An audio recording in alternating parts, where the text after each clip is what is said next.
pangkas di sini aja nih.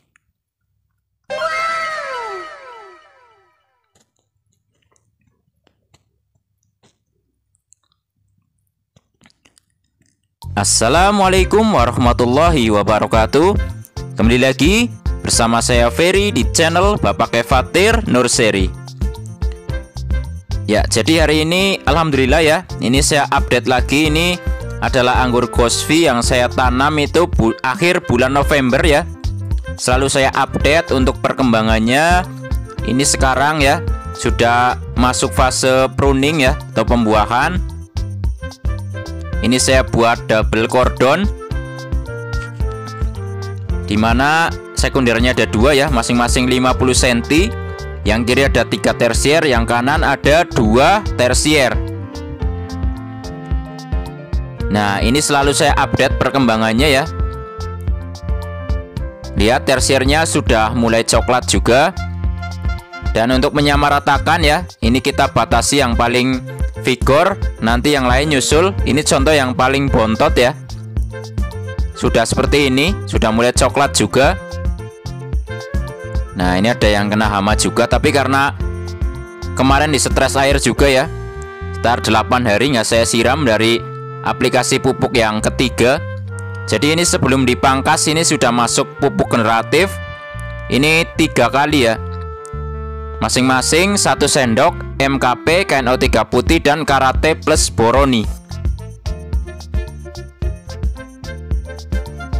Nah, ini sebelum kita pangkas ini kita siram dulu ya, siram air jenuh ya, atau air biasa, minimal setengah jam sebelum pemangkasan ya, agar bisa nyerap airnya. Setelah ini langsung saya jelaskan dulu sebelum dipangkas ya, sedikit mengenai anggur Gosvi ya. Ini berarti umurnya sekarang 6 bulan ya teman-teman dari tanam. Alhamdulillah selalu saya update perkembangannya sampai pangkas ini ya. Mudah-mudahan bisa saya update sampai panen ya, dan sampai panen kedua, ketiga, dan berikutnya. Nah, seperti biasa karena kita mau melakukan pruning, jadi tunas air yang semula kita tahan 1 daun ya, ini untuk fotosintesis ini sudah bisa kita bersihkan ya. Kita buangi tunas-tunas airnya.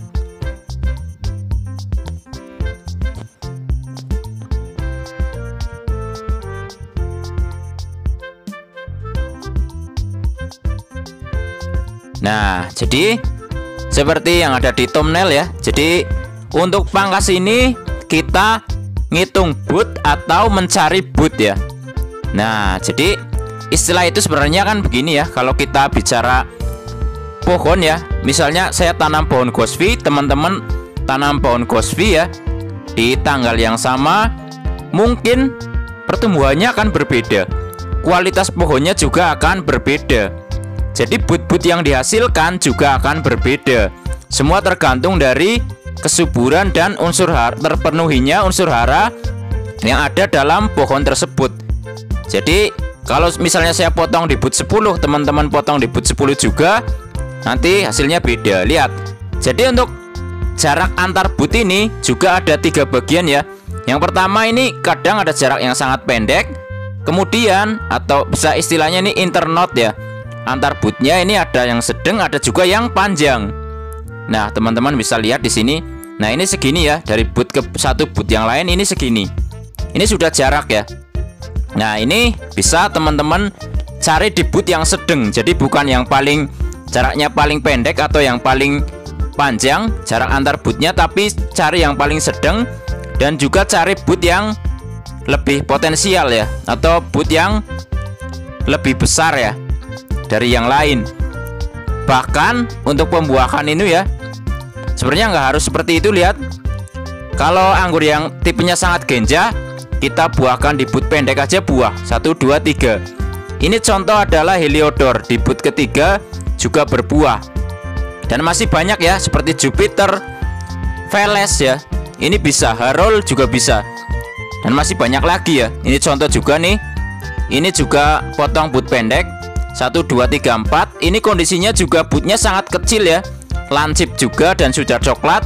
Tapi ini saya stres air 20 hari tanpa disiram baru dipangkas. Ini hasilnya, ini untuk Veles ya. Nah, jadi yang saya bilang tadi, kenapa harus nyari yang jarak antar bootnya ini yang sedang. Ini saya bilang bukan sebuah rumus ya, atau sebuah ilmu pasti, tapi memang ini lebih ke kebiasaan saya ya, melakukan pruning ya. Ini karena saya juga dulu diajari oleh senior saya ya, di Om Suta ya, di Jos Grab Nursery. Juga beliau selalu bilang seperti itu dulu ya, saat saya awal-awal tanam anggur. Makanya saya selalu gunakan juga hal tersebut. Nah, ini jadi langsung dipangkas saja ya. Saya tidak melakukan perhitungan boot ya. Jadi intinya saya cari boot yang agak besar dan juga jarak antar bootnya ini yang paling sedang. Nah, seperti ini. Jadi jarak antar boot itu ya, dari satu tersier pastilah ada yang sangat pendek, ada yang sedang, dan ada yang jaraknya ini lebih jauh ya, atau lebih panjang. Itu pasti dalam satu tersier. Nah, ini kalau saya hitung tadi ketemunya di boot 10-11 ya rata-rata ya. Paling tinggi ada di 12 ya, langsung dipotong aja seperti biasa ya. Jangan lupa ya, untuk sebelum pruning ini kita berdoa dulu ya,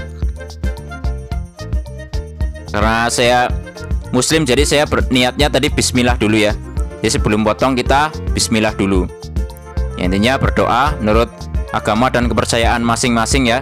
Karena dengan berdoa sejatinya kita juga berniat ya, berniat mudah-mudahan apa yang kita niatkan ini bisa berbuah. Karena di sini tujuannya membuahkan, jadi kita berniat membuahkan. Mudah-mudahan pohon kita segera berbuah. Nah, seperti ini caranya sama ya. Jadi 2 daun yang kita pecahkan bootnya ini kita buang juga, karena ini masih muda ya untuk tersiernya. Kalau udah coklat banget lah kita gunduli langsung sebenarnya nggak masalah sih. Ini pun sebenarnya kita gunduli aja nggak masalah sih. Tapi biasanya kalau kita sisakan daunnya ini juga membantu untuk seprutnya ya, membantu fotosintesisnya. Nah, ini tinggal kita potong aja ya, pakai gunting yang tajam ya, agar tidak membuat luka. Jadi hasil potongannya bisa rapi ya. Nah, seperti ini.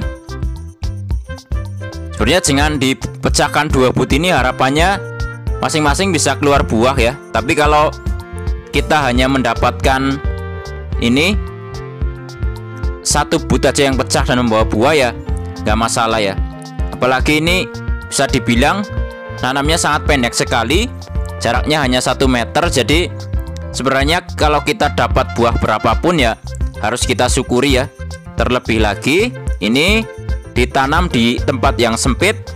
Jadi misalnya ini berbuah hanya misalnya kisaran 5-10 dompol ya, bisa dibilang seperti itu sudah kepuasan yang sangat ya, harus kita syukuri dari hasil kita menanam anggur di kebun sendiri. Nah, ini ya, lihat tuh, ini ketemunya ini di boot 10 ya, 9, 10. Nah, ini 10. Nah, sebenarnya itu ya. Makanya kalau ada yang sering nanya, misalnya pembuahan anggur A, B, C, D itu di boot berapa, mungkin yang saya jelaskan tadi bisa menjadi pertimbangan. Dimana memang kalau kita bicara boot potensial atau boot yang besar, itu potensi membawa buahnya jauh lebih besar. Makanya di boot-boot panjang itu pembuahannya sangat-sangat bisa untuk terjadi pembuahan. Potes pucuk contohnya ya, karena nutrisi yang kita berikan memang jatuhnya itu atau larinya itu ke pucuk dulu. Nah, kalau di pruning yang saya jelaskan tadi bisa menjadi acuan.